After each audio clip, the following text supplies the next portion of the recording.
Reschedule जे केलं, पुनर्गठन केलं, हे फक्त भारतात, महाराष्ट्रात फक्त श्रीराम कारखान्याचं झालं. आणि म्हणून आपल्याला पहिला करार करता आला, म्हणून आपलं कर्ज फिटलं. आणि दुसरं कर्ज फिटायच्या वेळेस कर्ज म्हणण्यापेक्षा नक्त मूल्य फिरायला यांनी जी आडकाठी केली, हे कशाला घाबरतायत? मला तर या खासदाराला म्हणायचे, कुठे बाहेर गेलेले दिसते, कुठे इकडे काल नागपंचमीच्या खेळात कुठे मुच्छड दिसला नाही बा.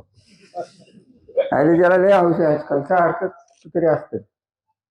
कारण मी याला अरे तुझे म्हणतो त्याचं कारण आहे हो, त्याला लहानपणापासूनच बघितलंय मी. तिचा बाप कसा असला तरी माणूस काय असलेला माणूस होते. याला कुठल्या मुहूर्तावर जन्मलाय त्याचं त्याला माहिती, आणि ते नेमका पैठण मध्येच का जन्मलाय हे आपल्याला माहिती. असा माणूसच होणं शक्य नाही. हा माणूस नाही हो, हा राक्षसही नाही, हा परग्रहावरनं आलेला आहे, कुठनं मंगळावरनं शनीवरनं, आणि ते आपल्या उरावर येऊन बसले.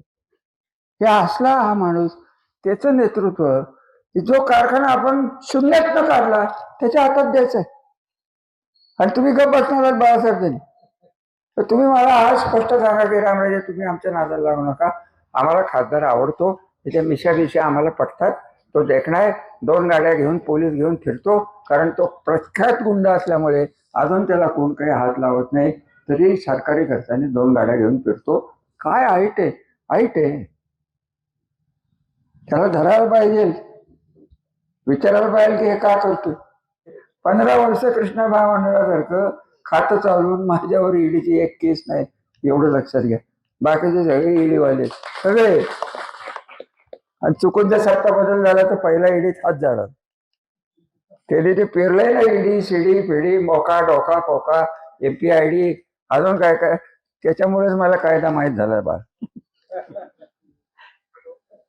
हा एक कसली विचित्र माणसं, त्यांच्या हातात कारखाना देतात का? आम्हाला शिव्याशाप देताच हो, कायमस्वरूपी शिव्याशाप देण्यापलीकडे काही करत नाही. तुम्हाला चांगलं काम काय दिसत नाही. जे रेल्वेवर कायम टीका करतात, ती रेल्वे आता बारामती चालू होतील, दिल्लीला जाता येईल आपल्याला, फलटणची रेल्वे चालू झाली, हे तुम्हाला चांगलं दिसत नाही. फक्त काय म्हणणं, 2 माणसं जातात, लोकांच्या मनामध्ये निगेटिव्हिटी पसरायचं. आज यांचा बोरीचा बार कशाला चाललाय, श्रीराम कारखाना हे चालवू शकत नाही. कार्यकर्त्यांना शेंड म्हणण्यापेक्षा स्वतः ओळखलं पाहिजे. 7-7 कोटी रुपये आम्हाला तिघांना मागितले, तुम्हीच घाला ना, तुम्हीच 30 वर्षे कारखाना वापरताय, 7-7 कोटी तुम्ही टाका, कारखाना चालवा ना. कारखाना पुण्यात ताब्यात आहे, कर्जमुक्त कारखाना चालवा तुम्ही. 7-7 कोटी तुम्हाला काय धाड भरली? मग श्रीमंत लावायच्या ऐवजी भिकारी लावा. तिथं मागा लावतात ना श्रीमंत रामराजे, हे नसेल तर आमच्याकडे पैसे नाही, भिकारी लावा. बघेल तालुक्यातली जनता आज उदार आहे. तालुक्यातल्या लोकांना माहिती तुमच्यावर विश्वास राहिला नाही. तालुक्यातल्या लोकांना सांगतात की तुम्हाला मतदान करता येणार नाही, पैसे भरले नाही भरले तरी मतदान करताच येतं. शेअर भरला नाही म्हणून मतदान करता येत नाही असं आहे का? मतदान करताय, लोकांना प्रेमाने मागा. तुम्ही शेंड हिजडे म्हणून जर लोकांकडनं पैसे गोळा करणार असेल, तालुक्यातले लोक पैसे देणार नाही, रुपया गोळा होऊ शकत नाही. अशा पद्धतीने दम देऊन तुम्ही लोकांच्या नावा बँकात पतसंस्था टाकून तुम्ही पैसे गोळा करणार का? तालुक्यातली लोक दिलदार आहेत. तुम्ही 15 कोटी नाही 150 कोटी गोळा करतील, पण ती कशाने गोळा करायची आहेत? तुमच्याकडे नसते तो गोळा केले असते ना. इलेक्शनला बेमाप पैसा तुम्ही वाटता, तो पैसा येतो कुठनं? नगरपालिकेला सोन्याच्या अंगठ्या वाटल्या, आल्या का नाही पैसा? मग इथं द्या ना तुम्ही, कारखान्यात पैसे अनामत म्हणून द्या, कारखाना चालवा ना, माघारी न्या. आम्ही काय करायचं, पैसे घालायचे का आम्ही ठरवू ना. तुम्ही काय सांगायचे? कारण कुठली संस्था तुमची लीड चालली? मालोजी बँकेवर आरबीआयने निर्बंध लागले, त्यात घोटाळा झाला म्हणून बँक रामराजे सहकार महर्षी म्हणून फिरतात ना, तर हा सहकाराचा चोर आहे रामराजे. आज मोठ्या प्रमाणावर मालोजी बँकेवर निर्बंध लागले. मालोजी बँक पतसंस्थेला विकायची वेळ का आली? दूध संघाचा निलाव का झाला? खरेदी विक्री संघ का गायब झाला? फलटणच्या सगळ्या सहकारी संस्था यांनी वाटोळ करून टाकली. श्रीराम यांना दुसऱ्याला चालवाय दिला नाही, तर श्रीरामची 45 एकर जमीन विकली, श्रीराम सुद्धा यांनी विकला असता. मला सांगा, यांचं काम काय? रामराजांचं काही करायचं नाही.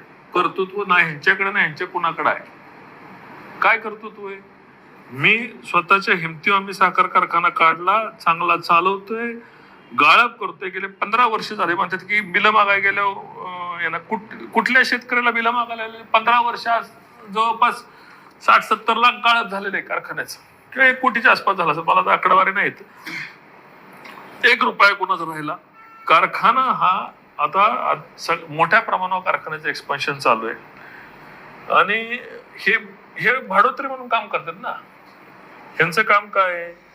श्रीराम कारखान्यामधनं मग टनाला कमिशन मिळायचं, ते सोडून गेला तर ह्यांना काय चालवायचं नाही, चालवू शकत नाही, तेवढी मर्दुमकी यांच्याकडे नाही. अरे माझ्या मिशननं बोलतात माझ्या मर्दुमकी आहे, मी माझ्या बापाच्या नावाने कारखाना काढला. तुम्ही तुमच्या आज्या बापांच्या नावाच्या संस्था इकल्या, मोडल्या, भंगारात दिल्या.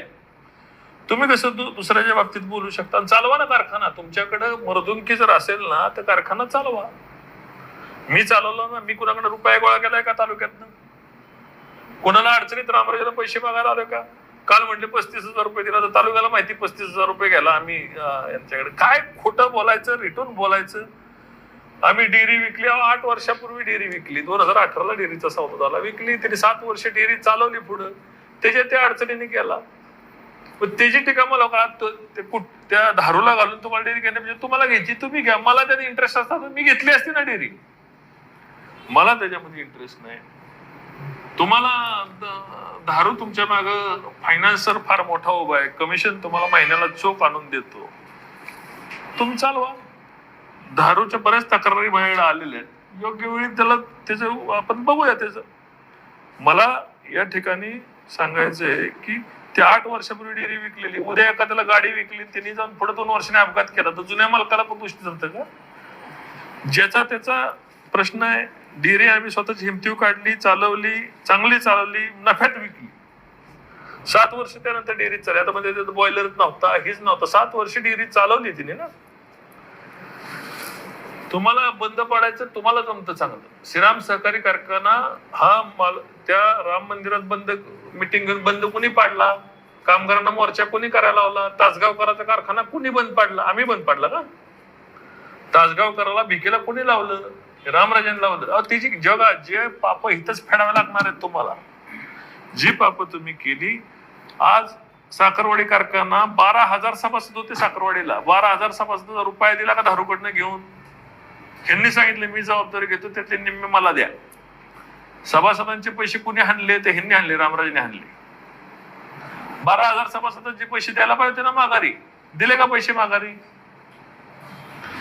संस्था बुडवल्या. तासगावकरांचं उदाहरण घ्या. श्रीराम बंद कुणी पाडला?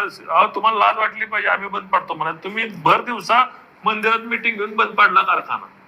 आज तुमच्याच्याने चालना, तुमच्यावर लोक विश्वास ठेवायला तयार नाही. तुम्हाला लय भारी डोकं आहे म्हणताय, तर डोकं कुठली संस्था तुम्ही निर्माण केली, कुठली संस्था तुम्ही काढली? आणि तुमच्या डोक्याचं भजन किती दिवस वापरता? असतं तुमचं डोकं चांगलं तर विधानसभा जिंकली असती दीपक चव्हाणांनी, पंचायत समितीला तुमचा सभापती झाला असता. तुमचं डोकं लय चांगलं असतं तर तुमचं पोरगा नगराध्यक्ष झाला असतं. तर सोसायटीला दुर्दैवाचा पडलाय पोरगा. तुमचं डोकं चांगलंय, डोकं चांगलंय किती दिवस? आम्ही पण ऐकून घेतो ना तुमच्या डोक्याची किंमत. लोकशाही मराठी ऐका, पहा, जागरूक रहा.